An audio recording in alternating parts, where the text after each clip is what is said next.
များတာဆိုရင် many ရှိတယ် much ရှိတယ် နောက် much a lot ဆိုတာရှိတယ် a lot of အဲ့နောက်မှာပစ္စည်းထည့်ခြင်း of လေးခံပြီးထည့်ရတယ်နော်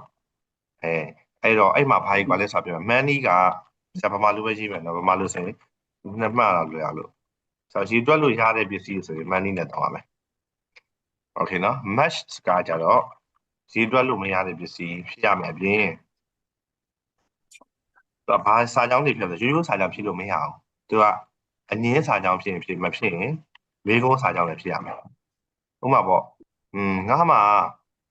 ဒီအများကြီးရှိတယ်ဆိုပြီးပြောမှဆိုပါစို့အဲ့ဆို I have much water လို့ရေးလို့ရမလားခုစာမေးလက်စကချောစုမေးတာဝိခိုင်အဲ့လိုချောစုအဲ့လိုမေးလို့အဲ့လိုပြောလို့ရလား I have much water လို့ပြောလို့ရလားမရဘူးဆရာ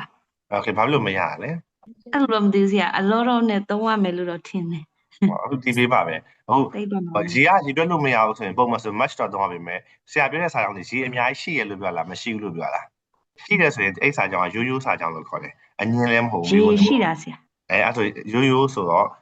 much ကိုသုံးလို့မရဘူး much ကိုသုံးခြင်းရေတွက်လို့မရတဲ့ဟာဖြစ်ရမယ်အပြင်အငင်းစာကြောင်းဟုတ်ရင်ဟုတ်မဟုတ်ရင်မေးခွန်းစာကြောင်းဖြစ်ရမယ်ပုံမှန်စာကြောင်းမဖြစ်အောင်နောက်တစ်မျိုးငါမှရှိအများကြီးမရှိဘူးဆိုရင် I don't have much water လို့ပြောရင်မှန်လားအဲ့ဆိုရင်မှန်သွားပြီဘာကြောင့်လဲဆိုတော့ရေဖြစ်တဲ့ကြောင့်ရေတွက်လို့မရတော့ much လည်းဖြစ်တယ်ပြီးတော့မရှိဘူးလို့ပြောတာဖြစ်တဲ့ကြောင့်ဆရာစာကြောင်းတွေရိုးရိုးစာကြောင်းမဟုတ်ဘူးအငင်းစာကြောင်းဖြစ်သွားပြီလေ not ပါသွားပြီအဲ့ဒါဆိုရင်သုံးလို့ရရင်နော်ဒါပြောချင်တာသဘောပေါက်လားဟုတ်ကဲ့ဆရာအဲ့တော့ money ဆိုရင်ရေတွက်လို့ရတာအတွက်သုံးလို့ရတယ်ရိုးရိုးလည်းရတယ်မေးခွန်းလည်းရတယ်အငင်းလည်းရတယ်တွက်လို့ရတဲ့ဟာတွေအကုန်လုံးဒီ money တစ်လုံးနဲ့အဆင်ပြေတယ်လူတို့စာအုပ်တို့ပေါ့တွက်လို့မရတဲ့ဟာတွေကြလို့ရှိရင်စဉ်းစားစရာရှိတယ်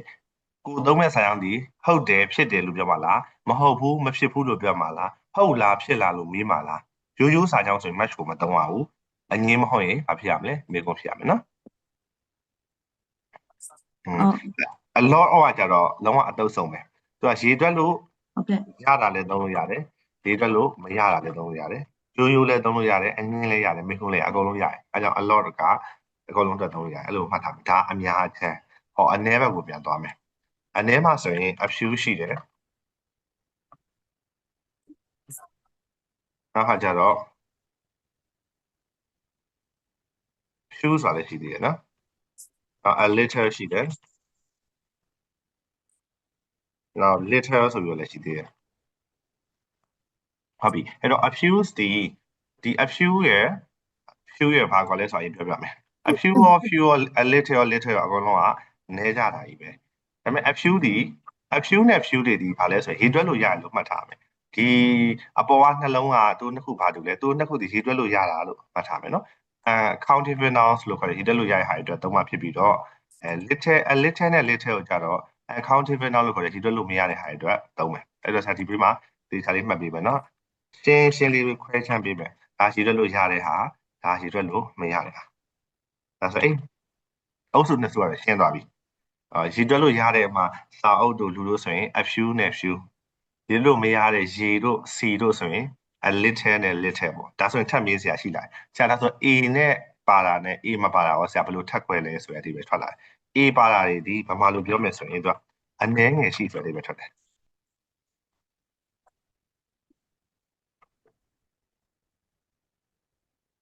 အနည်းငယ်ရှိ a မပါရင်မရှိသလောက်နည်းဆိုတဲ့အဓိပ္ပာယ်ထွက်တယ်အဲ့နှစ်ခုကအများကြီးกว่าဆရာ example နဲ့ရှင်းပြဖို့နားလည်လိမ့်မယ်နော်ဥပမာပေါ့ a few ဆိုလို့ရှိရင်ဥပမာဆရာမှာဥပမာပေါ့ဒီရုပ်ရှင်ဆရာပါတီပွဲတစ်ခုလုပ်မယ်ဒါမှမဟုတ်လည်းမွေးနေ့ပွဲလုပ်မယ်ဆရာဖိတ်လိုက်တယ်ဆရာရဲ့ပါတီပွဲကိုလူ9ယောက်လောက်လာရဲဆိုပါစို့9ယောက်လောက်ဆိုတော့လူကအရင်တော့မများဘူးဒါပေမဲ့လည်းဂီတာလေးတီးလိုက်မုတ်ကလေးစားလိုက်နဲ့တချင်းဆုပ်လိုက်တယ်ဆိုတော့နည်းနည်းတော့အဆင်ပြေသွားတယ်အဲ့လိုမျိုးဆိုရင် a few people came to my birthday party လူနည်းနည်းလေးငှားရဲ့ပါတီပွဲကိုလာတယ်အနည်းငယ်တော့လာရဲဆိုတဲ့ဘက်ထွက်တယ်လုံလောက်သေးတယ်ဒါပေမဲ့ဆရာဖိတ်တယ်ရောက်လာတယ်တကယ်ချင်း2ယောက်ရောက်လာတယ်တကယ်ချင်း2ယောက်လည်းဆိုတော့3ယောက်ပေါ့နော်3ယောက်ဆိုတော့ကိုကပါတီလို့ပြောပြီး3ဟောက်ထဲဆိုတာကြောင့်လူကလည်းတော်တော်လေးကိုနှဲသွားတယ်ဆိုတဲ့ဒီလိုမျိုးထွက်တယ်ဆိုရင်တော့ခုနကပြောလို့ few people came to my birthday party ငါ့ရဲ့ပါတီကိုလူမလာတာလောက်ပဲအဲ့လိုမျိုးတွေပဲထွက်တယ်ဆရာပြောနားလေနော်ရုပ်ရှင်ပြတယ်လူတွေအများကြီးလာကြည့်တယ်ဒါဆိုရင်ခုနကပြောတဲ့အပေါ်ကဆရာဖက်လိုပဲ money ပေါ့ money သုံးပါပေါ့နော်အလောတော့သုံးလို့ရတယ်ဒါပေမဲ့အရန်နှဲတယ်ဆိုရင်ပါဆိုဒီ10ယောက်လောက်တော့လာကြည့်ရဆိုရင်ဒါဆိုရင်ခုနကလို ကရုံလေးပေါ့နော်တွက်ချေကရုံ close a few people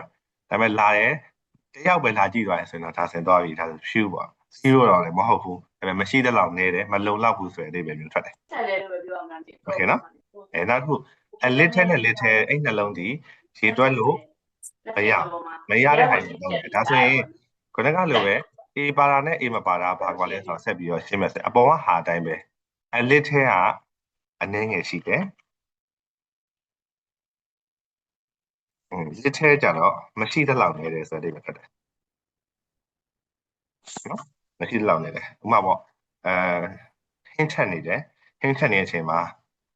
ငါစီဝယ်ဖို့လိုသေးတယ်နော်ဘာဖြစ်လဲဆိုတော့ a little cooking oil left ဒီချက်မဲ့စီလေးနည်းနည်းကျန်တယ်ပေါ့ဆိုပါစို့ချက်မဲ့စီလေးနည်းနည်းကျန်တယ်ဆိုရင် a little သုံးလို့ရတယ်တစ်ခါချက်စားရသေးတယ်ပေါ့နော်ဒါမှမဟုတ်လေအခုပဲသွားဝယ်ပြီးတော့ဘာဖြစ်လဲ little oil left little oil စီကမရှိတဲ့လောက်နည်းနေပြီ little ဆိုတာဒီ0ပြောင်းနေတယ်မဟုတ်ပေမဲ့ဒီတစ်ခါချက်ဖို့တော့မလုံလောက်ဘူးဆိုတဲ့အတွက်ထွက်တယ်အဲ့တော့ A တွေပါခြင်းဒီအနည်းငယ်တော့ရှိသေးတယ်များတာမဟုတ်ဘူးเนาะမန်ကြီးပဲမရောက်များတဲ့ရှိကိုမရောက်ဘူးအနည်းငယ်ရှိတယ်လုံလောက်ရုံလေးရှိတယ် A မပါရင်တော့မရှိသလောက်နည်းမယ်အဲ့လိုလေးမှတ်ထားနော်